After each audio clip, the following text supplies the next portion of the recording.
Everyone tells you Bali is the island of eternal Zen, but what they forget to mention is that this Zen is often hidden behind a cloud of exhaust fumes and the non-stop honking of a traffic jam. In this video, there are no glamorous filters. I'm going to show you the real Bali of 2026. From the gated luxury of Nusa Dua to the brutal off-road heart of the jungle. We'll walk the razor's edge on cliffside stairs, witness a beach people would risk their lives for, and see how insane traffic is permanently changing the face of paradise. Most importantly, I'll show you why trying to conquer this island alone is a massive mistake, and how a local guy named William saved my sanity and this content. This is an honest look at the flip side of the world's most wanted island. Let's go. The adventure starts now.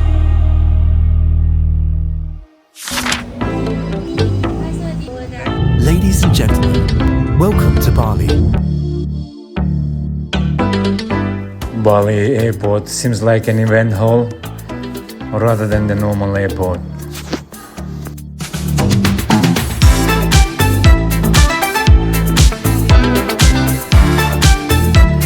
After breezing through the high-tech e-gates in seconds, we jump into a taxi. By the way, you can use e-gates at the airport without having physical check if you hold biometric passport.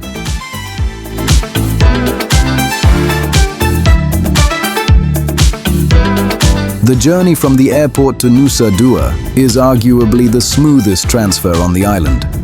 No dusty roadsides here, just the Mandara Toll Road, a high-speed highway built right over the ocean. And we'll start from the place where island seems perfect, but step by step, we'll take off the filters. We're heading to a gated enclave built to be Bali's perfect showroom. You enter through security checkpoints, and the moment you cross the line into Nusa Dua, the world changes. The chaos of Bali vanishes. In its place, manicured lawns, world-class resorts, and a sense of total serenity. We're checking into the Grand Wiz. Location-wise, it's a win. A 5-minute stroll and you're on Nusa Dua Beach. And by the way, this isn't an ad, just my honest insight. It's a great price-to-quality pick for when you want to live in the center of luxury without paying for the vanity of the 5-star giants. Bags down, gear on, and... No, we aren't heading to the pool. We're grabbing a bike. Because even in a polished district like this, 2 wheels are the only way to feel the island's true rhythm. Nusa Dua is about glamour and mindfulness. You won't find the party crowds here. It's a different vibe. Successful people, morning jogs along the promenade, basically the land of health is wealth. For me, this place is special. Not long ago, I was here for a Cambridge University conference. It's a wild contrast, discussing global educational trends and academic strategies in a hall overlooking the Indian Ocean. Bali has a way of setting the mood. Even the most complex tasks seem to resolve with tropical ease. This atmosphere is exactly why Nusa Dua became the political heart of Indonesia. In 2022, world leaders gathered under these palms for the G20 summit, deciding the planet's fate on the same paths where we're now grabbing coffee. But even amidst this sterile luxury, nature likes to remind you who's actually in charge.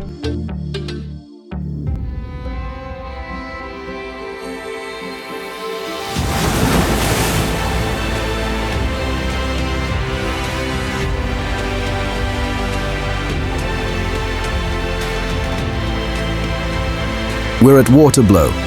This is where the Indian Ocean slams into cliffs of volcanic lava. Through a narrow channel in the reefs, waves are forced upward under immense pressure, exploding meters into the air. Look at that power. It's a humbling sight. No matter how many diplomats or Cambridge professors gather here, the true master of Bali is the ocean.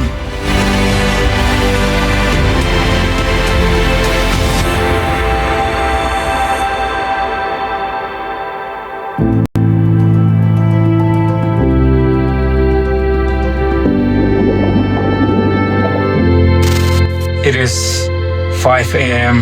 in the morning in Bali, and I admit Bali is still sleeping as I see no one around. But I came to a location which is extremely famous in this island, but extremely difficult to film it during the daytime when the sun is on top.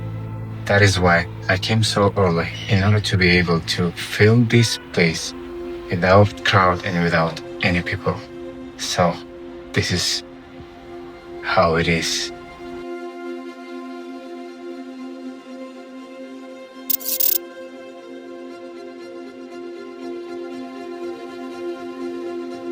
This is Bali's new legend, Tanah Barak Beach.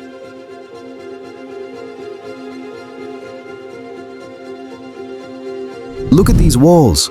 This road was carved right through the limestone very recently. It feels like you're standing inside a giant stone canyon.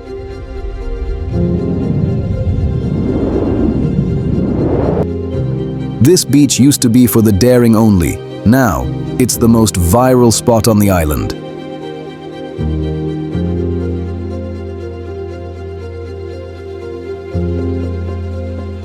The government is investing millions to make these wild places accessible.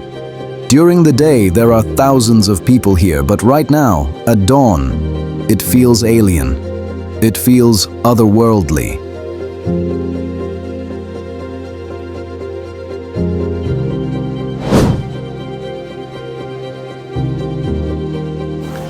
To come to Tanah Barak, you'll have to drive around 1 hour from the airport to this place. And the place itself is quite accessible. Maybe that is why during the daytime, during the evening, you'll see a lot of people. I mean, the place is really crowded to be able to take the pictures and photograph the place by your own. But if you wake up early in the morning and if you come to this place early in the morning, you'll find an absolute silence in this place, and only you, your camera, and your pictures. Come and enjoy this place.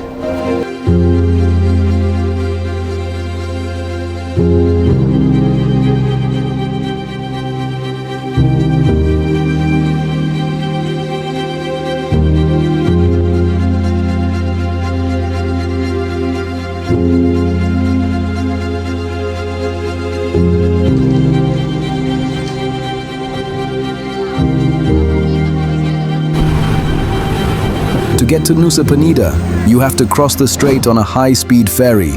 And be warned, the moment you step off that boat, the comfort of Nusa Dua becomes a distant memory. Penida is the wild, untamed version of Bali. The road here is an attraction in itself. It's narrow, constantly snaking sharply up and then plummeting down. If you're on a bike, it's a test of your nerves. If you're in a car with William, it's more comfortable, but you're still in for a bumpy ride. But you know what? As soon as the palm groves break and you see that turquoise ocean, the dust and discomfort just wash away. You realize it's worth it.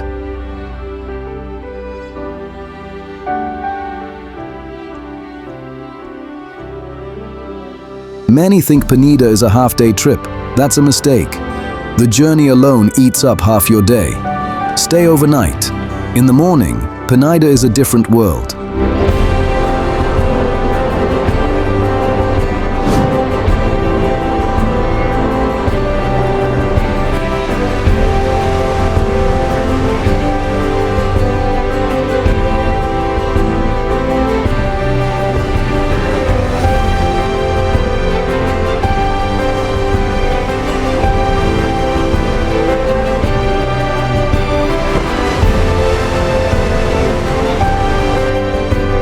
Diamond Beach. Pure white sand and water so blue it actually hurts your eyes. But look at this staircase. It's carved directly into the cliff. Going down is hard.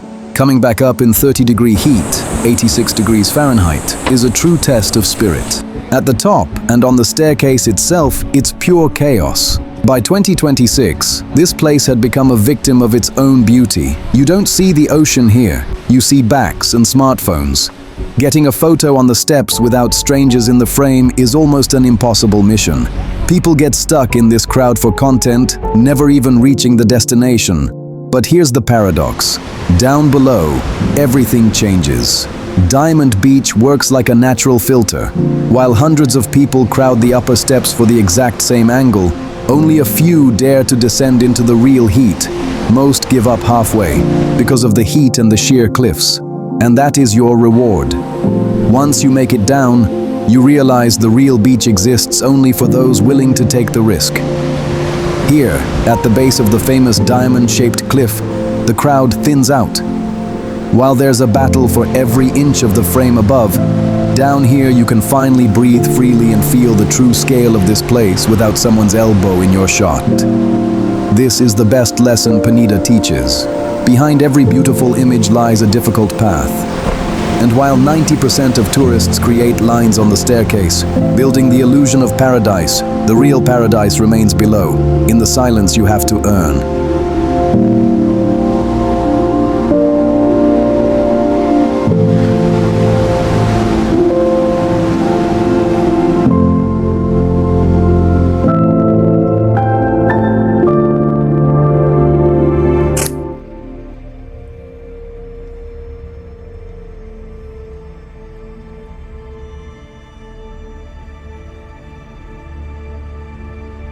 And here it is, the famous Kelingking, the T-Rex cliff.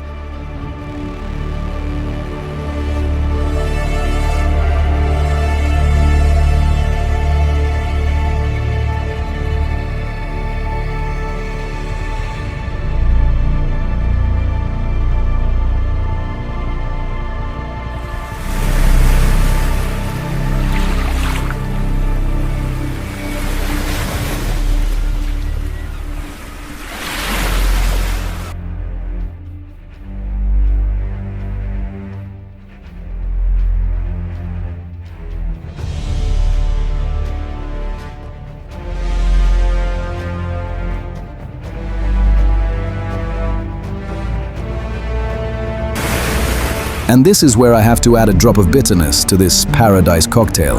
Be prepared. You will not be alone. Hundreds of people are standing in line just to get that lonely shot for social media. The pushing, the noise, the fight for the best angle, this is the price of Bali's popularity.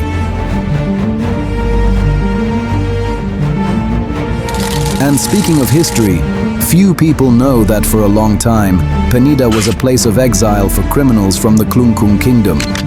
Perhaps that's why the energy here feels so raw, so heavy.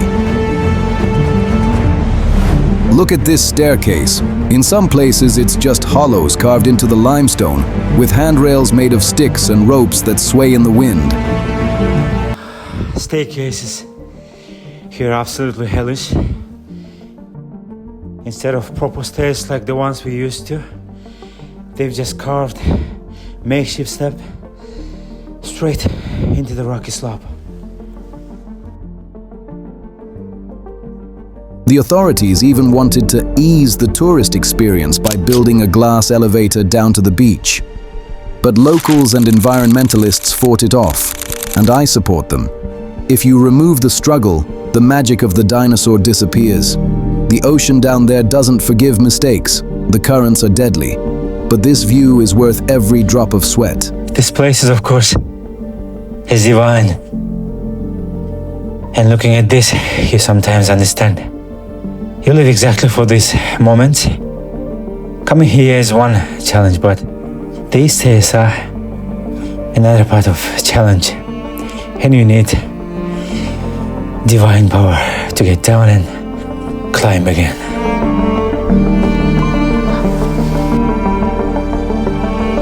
As you descend here, you feel every single meter. Your knees tremble, your palms sweat, and below, the ocean roars, an ocean that doesn't forgive mistakes. Falling here is deadly because of the giant killer waves, but the view from the cliff is worth every drop of sweat.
have this for you.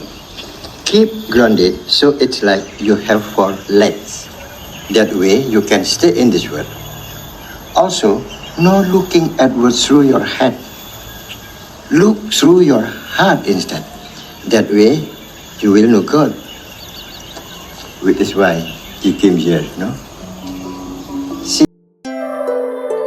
It was exactly in 2010 that Julia Roberts and the movie Eat, Pray, Love turned Ubud from a quiet artist's village into the world capital of self-discovery.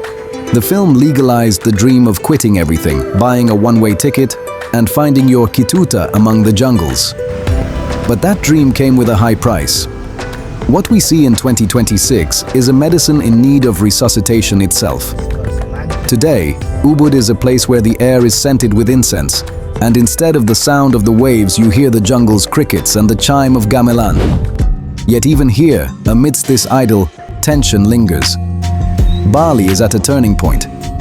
As we drive with William, I can't ignore the island's main problem. As a person who was born in Bali, right? Yes. What is the main problem of Bali today? Today the main problem is the traffic. Traffic, yes. Yeah. Because more a lot people coming, more a lot like car, scooter. That's why more a lot the traffic is more high. But yeah, still okay. But some places not good. The traffic you can stuck maybe not far away, just maybe just 5 kilometers, but you must spend maybe around. You know, many tourists come to Bali not just visit and go back. No. Many of them settle Yes. here in Bali, Yeah, right? What do you think? What is the main reason for them to stay in Bali, settle in Bali? First, in Bali, they can live for more relaxed. Everything is slow. You don't need hurry. That's first. Yes, that's true. Yeah. Number 2, so in Bali, because the price is still low, everything, the accommodation, the rooms, for your living, the food, everything is still cheap. So they can keep money, or if they live in his country, they can spend here maybe 1 month in his country for like really low cost, really bad food. But in Bali, in 1 month, he can get like villa, private villa, good food, everything. So it's really cheap. That's why they decide to stay here, right? Yeah, and sometimes they still can keep the money. You've probably heard that Indonesia is actually a giant country. To grasp its scale, look at the numbers. Indonesia is among the most populous countries on the planet, with around 280 million people. Spanning roughly 2 million square kilometers, it's the 14th largest country in the world and the largest in Southeast Asia. It's the biggest island nation and, importantly, has the largest Muslim population in the world. Around 87% of people practice Islam. But here in Bali, the statistics take a turn. Bali is an anomaly, a sanctuary island. Within this vast Muslim country, it remains a Hindu enclave. It has its own unique form of Hinduism, Agama Hindu Dharma. This is not just a religion, it's the DNA of the island, with its castes, complex rituals, a calendar of 210 days, and rules that override even state law. That's why Bali is unlike Java or Sumatra. It's a completely different world within a single country. The island, covering just 5,780 square kilometers, is literally suffocating. Roads built for carts and the occasional motorbike now face gridlock. More than 4.5 million people live on Bali, and tourist numbers have surpassed 7 million. The island simply can't cope. Ubud wasn't always a tourist hub. Once it was just a village of artists and farmers.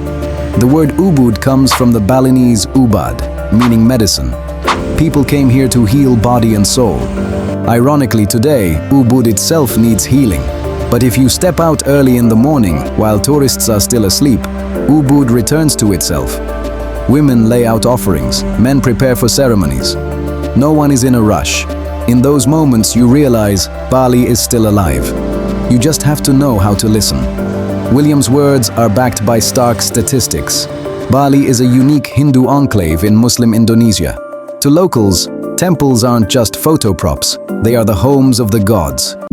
Recently, authorities have shifted from warnings to action. Just last year, dozens of foreigners were deported. One tourist was expelled for taking nude photos on the sacred 700-year-old Kayu Putih tree. Another blogger was deported for dancing in a bikini in front of a temple. Bali has also introduced a special tourist tax of around $10 and established a tourist police force to patrol sacred sites.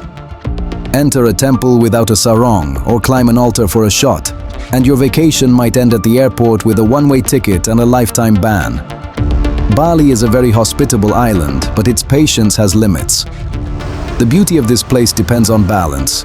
If we, the guests, disrupt it, paradise will disappear for everyone.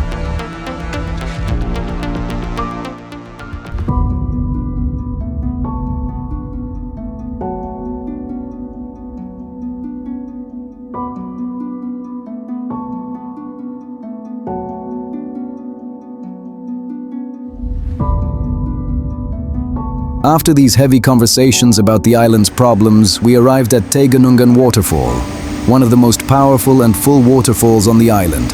For Balinese, water is more than an element. It's the foundation of their faith. They call their religion Agama Tirta, the religion of holy water. Water cleanses not only the body, but also the spirit from evil thoughts. Being here is like standing inside a giant natural inhaler. The roar of the water is so loud, it literally knocks all unnecessary thoughts out of your head. It's the perfect place to reset and remember why you came to this edge of the world in the first place. God was really generous for Indonesia, Bali, and Balinese people.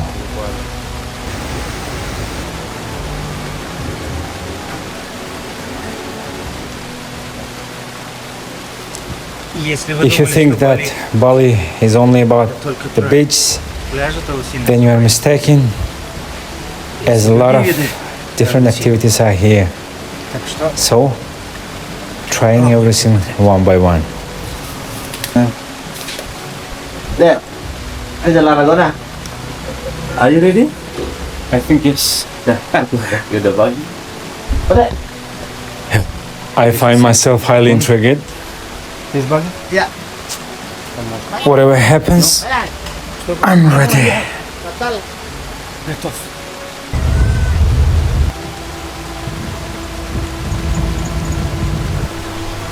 People brought me in a buggy and they left me here.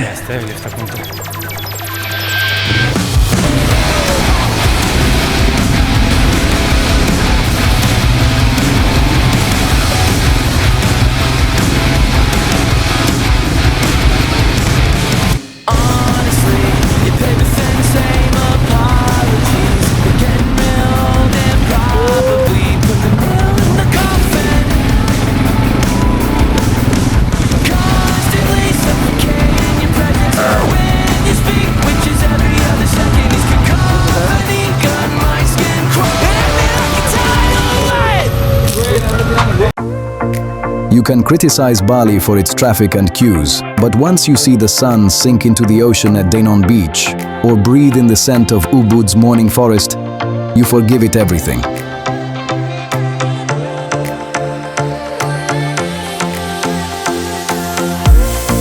This island has incredible power. It makes you feel truly alive. Yes, the island is changing, growing and bustling, but its heart beats just as steadily. Bali still teaches us to smile at challenges and find beauty in the moment.